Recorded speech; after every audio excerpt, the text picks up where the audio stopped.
গ্রামীণ বাংলার রূপ, রস, গন্ধ আর প্রাচীন ঐতিহ্যের মুখোমুখি হওয়ার যে রোমাঞ্চকর অনুভূতি তা সত্যি অবর্ণনীয়। সবুজে ঘেরা এই গ্রাম বাংলার কোনায় কোনায় ছড়িয়ে রয়েছে বহু ঐতিহ্যবাহী পুরা সম্পদ। কালের নিয়মে অযত্ন, অবহেলা আর উপযুক্ত সংরক্ষণের অভাবে সেগুলোর বেশিরভাগই আজ ভগ্নপ্রায়। তবুও টিকে থাকা মন্দির স্থাপত্য আর তার অলঙ্করণের নমুনা দেখে তৎকালীন বাংলার সংস্কৃতি আর শিল্পনীতির পরিচয় মেলে। টেরাকোটার সন্ধানে বেরিয়ে আজ আমরা চলেছি বাঁকুড়া জেলার জয়পুর গ্রামের অভিমুখে। এই গ্রামের দে পাড়ায় রয়েছে স্থানীয় দে বংশের পারিবারিক বহু প্রাচীন এক মন্দির স্থাপত্য, যা শ্রীধর লাল জিউয়ের মন্দির নামে পরিচিত। দে পরিবারের বসতবাড়ি সংলগ্ন এই মন্দিরটি ভূমিতল থেকে বেশ উঁচু একটি ভিত্তিবেদির ওপরে নবরত্ন শৈলীতে নির্মিত হয়েছে। চারদিকে প্রদক্ষিণ পথ আছে। দক্ষিণমুখী ত্রিখিলানযুক্ত মূল প্রবেশপথের ওপরে প্রচুর পোড়ামাটির মূর্তিফলক লক্ষ্য করা যায়।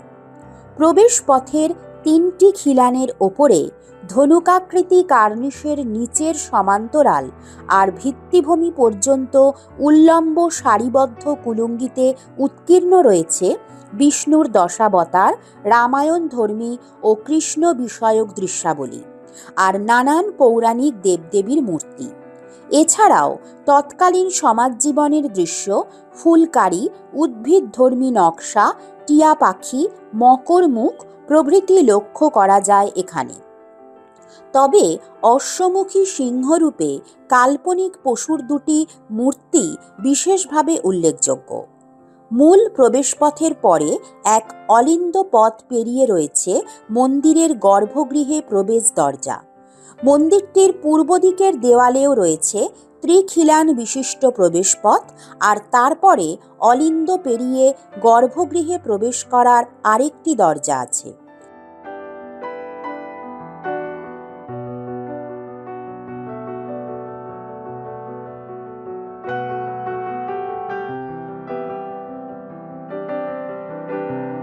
গর্ভগৃহে প্রবেশ দরজার ওপরে আর দুপাশেও রয়েছে প্রচুর পোড়ামাটির মূর্তি ফলক। এই ফলকগুলোতে লক্ষ্য করা যায় প্রস্ফুটিত পদ্ম, কৃষ্ণ কাহিনী আর নানান পৌরাণিক দেবদেবীর মূর্তি। এদের মধ্যে মা সরস্বতী এবং মনসা দেবীর ফলক দুটিও নজর কাড়ে। বাংলার মন্দিরের টেরাকোটা অলঙ্করণে এই মূর্তি দুটি সহজলভ্য নয়। বাঁকুড়া জেলার জয়পুর গ্রামের দে পাড়ার দে পরিবারের এক প্রাচীন মন্দিরের সামনে দাঁড়িয়ে আছি। আপনার নাম? বিশ্বরূপ দে। বিশ্বরূপ দে।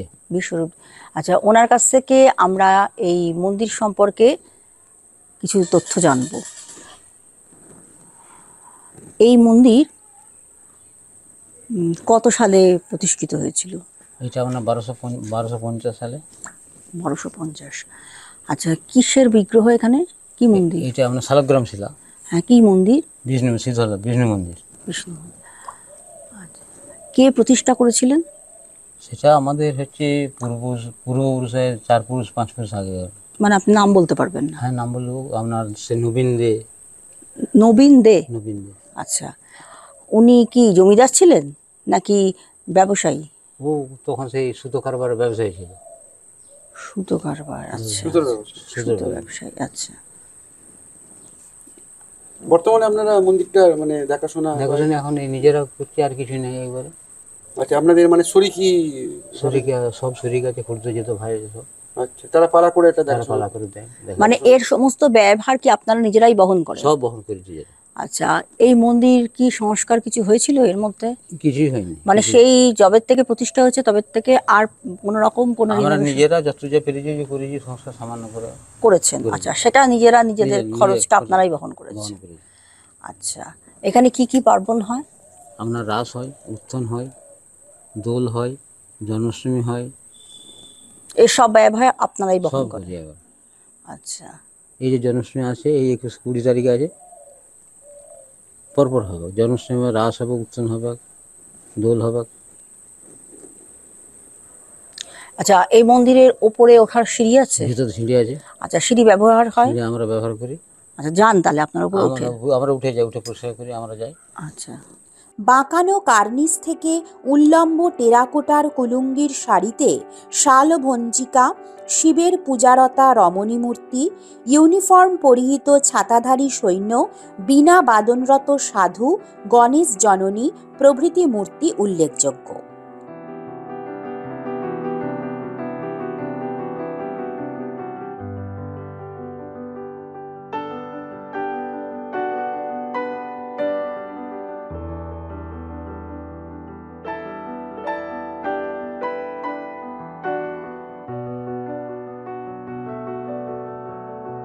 মন্দিরটির দোতলার প্রবেশপথের ওপরেও বেশ কয়েকটি মূর্তি ফলক লক্ষ্য করা যায়। ব্রহ্মা এবং শিবের দুটি মূর্তি ছাড়াও নগ্না নারী মূর্তিও আছে এখানে। টুপি মাথায়, বন্দুকধারী সৈন্য এবং ট্রাম্পেট বাদকের মূর্তি দুটিও নজর কাড়ে।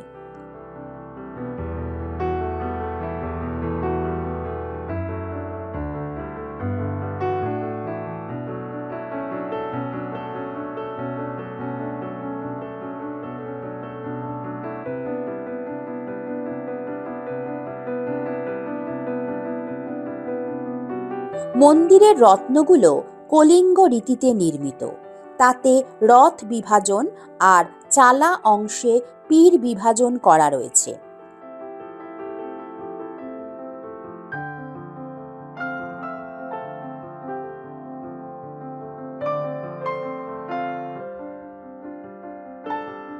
এটি মন্দিরের পূর্ব দিকের প্রবেশপথ।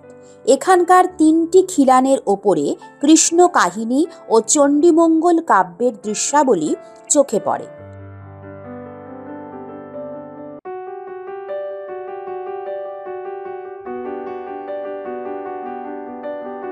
এই দেওয়ালে থাকা প্রতিষ্ঠালিপি অনুযায়ী 1250 বঙ্গাব্দে মন্দিরটি স্থাপিত হয়েছিল। আর শ্রীধরলাল জিউ নয়, এটি প্রতিষ্ঠিত হয়েছিল লক্ষ্মী জনার্দনের মন্দির নামে। অলিন্দপথ পেরিয়ে এদিক দিয়েও প্রবেশ করা যায় গর্ভগৃহে।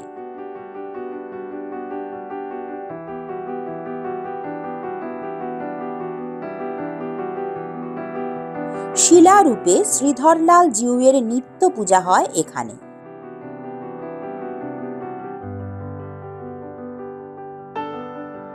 এদিকের গর্ভগৃহের দরজার দুপাশে আর ওপরেও পোড়ামাটির ভাস্কর্য লক্ষ্য করা যায়।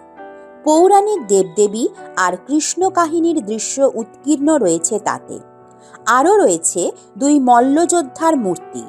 তবে এখানে থাকা কাঁসর বাদকের সহযোগিতায় ঢাকি তার ঢাকে বোল তুলছে, এমন চমৎকার ফলকটি বাংলার মন্দির অলঙ্করণে সচরাচর চোখে পড়ে না। বিষয় বৈচিত্র্য, গুণগত মান, সংখ্যাগত সমস্ত দিক থেকেই মন্দিরটির অলঙ্করণ সজ্জা অতুলনীয়। এমনকি গর্ভগৃহে শ্রীধরলাল জিউয়ের সিংহাসনের ওপরে আর দুপাশেও টেরাকোটার অলঙ্করণে 2টি টিয়া পাখি, চামরধারিণী আর ব্যজনকারিণী 2 রমণী মূর্তি আর আলপনাধর্মী নকশা উৎকীর্ণ রয়েছে।